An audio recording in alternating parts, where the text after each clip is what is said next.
आपण डायुरेटिक्स बघितले. आता आपण बघू RAAS इनहिबिटर्स.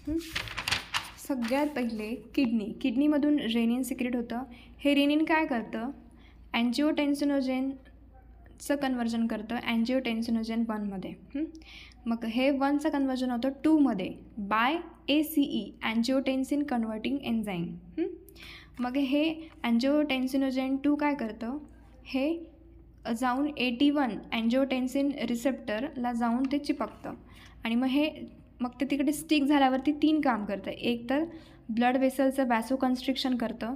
आपल्याला माहिती आहे जर वॅसोकन्स्ट्रिक्शन काय असतं की process where blood vessels contract, त्याच्यामुळे त्या नॅरो होतात आणि reduce amount of blood through them, त्यांच्यामधून कमी प्रमाणामध्ये ब्लड पास होतो. म्हणजेच तिथे रेजिस्टन्स वाढलेला आहे. आणि आपल्याला माहिती जर टोटल पेरिफेरल रेजिस्टन्स वाढला तर BP वाढतो. सेकंड, अल्डोस्टेरॉनचं रिलीज वाढवतात ते. आपल्याला माहिती अल्डोस्टेरॉन काय करतो, सोडियम आणि वॉटरचं रिटेन्शन वाढवतो. आपण काय बघितलं की आपल्याला यांना कमी करायचं आहे. हे कमी झाले की त्याच्यामुळे ब्लड व्हॉल्यूम कमी होणार, त्याच्यामुळे कार्डियाक आउटपुट कमी होतो, BP कमी होतो. पण हे यांचं रिटेन्शन होतं आहे म्हणजे उलट BP वाढणार. आणि तिसरं म्हणजे सिम्पॅथॅटिक ॲक्टिव्हिटी वाढतं. आणि आपल्याला माहिती आहे सिम्पॅथॅटिक ॲक्टिव्हिटी ही तर ऑलरेडी BP वाढवण्याचं काम करते, पॅरासिम्पॅथॅटिक डिक्रीज करण्याचं काम करते. सो आपण इथे कसं मग BPला कंट्रोल करू शकतो. एक तर आपण रेनिनचं सिक्रेशन थांबवू शकतो एक पद्धतीने. सेकंड, आपण हे जे ACE होतो अँजिओटेन्सिन कन्वर्टिंग एन्झाईम याचं एक्सक्रिशन थांबवू शकतो. किंवा मग आपण हे जे रिसेप्टर आहेत यांना कंट्रोलमध्ये आणू शकतो. तर ह्या पद्धतीने आपण BP कंट्रोल करू शकतो. सगळ्यात पहिले आपण हे जे ACE आहेत ना यांनाच कमी करू, म्हणजे ACE इनहिबिटर्स आपण त्या पेशंटला देऊ. आता हे ACE इनहिबिटर्स हे युजली गिवन ओरली. यांचं आपण मेकॅनिझम ऑफ ॲक्शन बघू. आता ACE इनहिबिटर्स काय करत होते, ते अँजिओटेन्सिनोजेन 1चं कन्वर्जन अँजिओटेन्सिनोजेन 2मध्ये करत होते. जर आपण यांनाच इनहिबिट करून टाकलं तर 1चं 2मध्ये होणार नाही आणि पुढची पूर्ण जी प्रोसेस आहे की जी BP वाढवत होती ते होणारच नाही.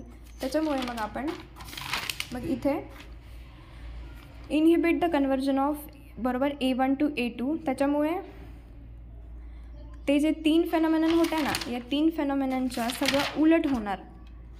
म्हणजेच काय होणार, इकडे अल्डोस्टेरॉनचं प्रोडक्शन कमी होणार. आणि अल्डोस्टेरॉनचं प्रोडक्शन कमी झालं म्हणजे सोडियम वॉटरचं रिटेन्शन पण कमी होणार. तिकडे बघितलं आपण ते तिकडे कन्स्ट्रिक्शन होत होतं, तिकडे डायलेटेशन होणार. डायलेटेशन आपल्याला माहिती आहे, डायलेटेशनमुळे PVR कमी होतो आणि PVR कमी झाला की BP कमी होतो आणि सिम्पॅथॅटिक ॲक्टिव्हिटी कमी होणार. सो अशा प्रकारे ACE इनहिबिटर्स BPला कंट्रोल करतील. तर त्याचे दिस इज व्हेरी इम्पॉर्टंट. तर हे ड्रग्स आहेत ACE इनहिबिटर्स. सगळ्यांचं शेवट प्रिल लागतं आहे. कॅप्टोप्रिल, लिसिनोप्रिल, एनालॅप्रिल, रॅमिप्रिल, पेरिंडोप्रिल, फोसिनोप्रिल, क्विनाप्रिल आणि ट्रँडोलाप्रिल हे एक्झाम्पल. ओके, तर त्या इनहिबिटर्स ड्रग्सचे ॲडवर्स इफेक्ट्स आहेत. तर they can cause cough and angioedema. What is angioedema? Angioedema म्हणजे काय, अँजिओएडिमा म्हणजे काय असतं की स्किनचं इन्फ्लामेशन होतं. आणि हे कफ आणि angioedema these are due to increase levels of bradykinin in lungs and cough. Proteinuria, test sensation loss होऊ शकतं, कॉन्ट्राइंडिकेटेड इन प्रेग्नन्सी.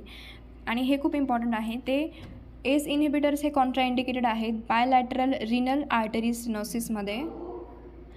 कॉन्ट्राइंडिकेटेड का आहे, कारण बायलॅटरल रिनल आर्टरी स्टेनोसिसमध्ये काय होतं आहे, तर जे इफरंट आर्टरिओलर प्रेशर जो आहे ना तो कमी होतो. तो प्रेशर कमी झाल्यामुळे काय होतं, मग आपले जे ACE इनहिबिटर्स असतात ना ते त्याचं कन्वर्जन करतात अँजिओटेन्सिनोजेन 2मध्ये, की जे मग ते प्रेशर वाढवतं. आणि प्रेशर जर वाढलं ना तर ग्लोमेरुलर फिल्ट्रेशन रेट जो आहे तो मेंटेन होतो. म्हणजे आपल्याला इथे ACE हा इनहिबिट करायचा नाही आहे. जर आपण इकडे ACE इनहिबिट केला तर GFR मेंटेन नाही होऊ शकत, म्हणून ते कॉन्ट्राइंडिकेटेड आहे याच्यामध्ये. त्याच्यानंतर it can cause hyperkalemia. आणि जे ACE इनहिबिटर्स आहेत it can lower the risk of diabetic nephropathy. What is diabetic nephropathy? म्हणजे शुगर जर खूप जास्त झाली ब्लडमध्ये तर ती किडनीला डॅमेज करते. तरी हे कमी करतं एस इनहिबिटर्स.